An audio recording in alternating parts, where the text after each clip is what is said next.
Joining us right now is GOP Congressman Jason Smith, Missouri chairman of the House Ways and Means Committee. And I will start there. Is there enough support?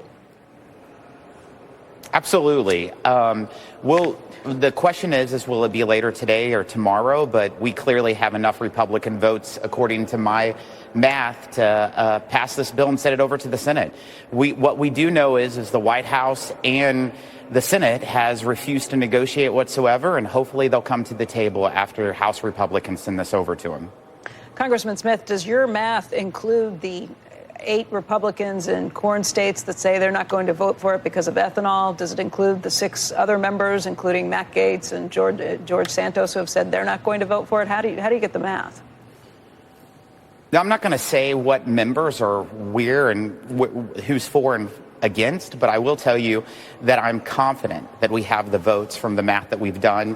I've been part of negotiations for the last 3 months with House Republicans and helping craft this package. Speaker McCarthy has done an incredible job, and we're going to deliver that today. I don't know if this is like a blink once for this or a blink twice. Becky just reeled off a number of names, which I think you're all familiar with. Our audience is familiar with. The public, obviously, these are elected officials, are familiar with. Can you give us a sense of, are any of those names voting in favor of this? I think you need to ask them. I'm not going to speak for themselves, because whenever you do whip votes, that's I know, but it feels like you personal. are speaking for them in some way without trying to speak for them. You see what I mean?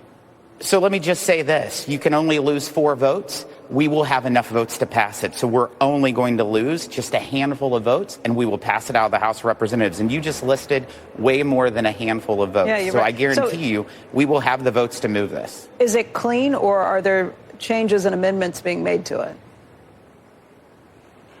There was a couple amendments made in the Rules Committee last night that addressed a lot of the concerns of the biofuels, the Iowa folks. Those were made in the Rules Committee last night. And there was also a few modifications in regards to some work requirements. But we're moving forward and going to have the votes on the floor.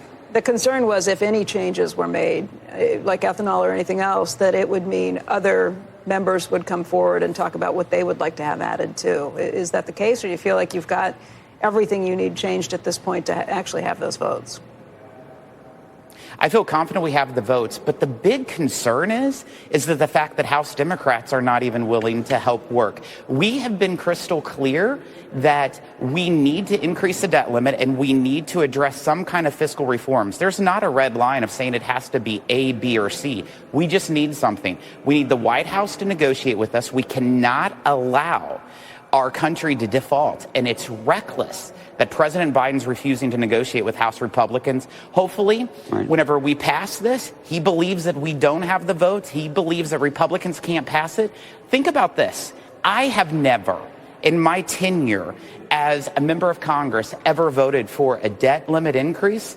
But I helped craft this legislation. I'm voting for it. It's a right thing for America. Chairman, what do you think of the idea, though? And I think some of the Democrats would say that it is reckless to be using this debt limit as a negotiating ploy, if you will, that effectively there should be a clean raise. And if you want to discuss the budget, discuss the budget. But that these should not be connected or related the way they are, or the way they have been in this instance. Well, then they must not be following They must not be following history, because this has been the norm. What is not the norm is a blank check increase. They never did that under Trump. They tried to say that they did. They did it 3 times, and it was always tied to something. In fact, the 11 largest fiscal reforms in history since 1985 were tied to the debt limit. In fact, the one that was led by Vice President Biden under Obama in negotiating the caps agreement in 2011.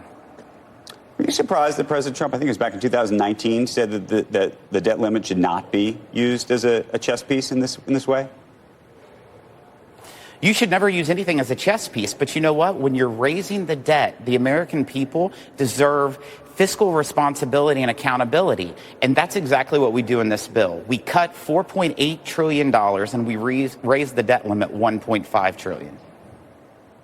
Chairman, we will see what happens over the next 24 hours. So we look forward to having you back on the program as this hopefully develops one way or the other.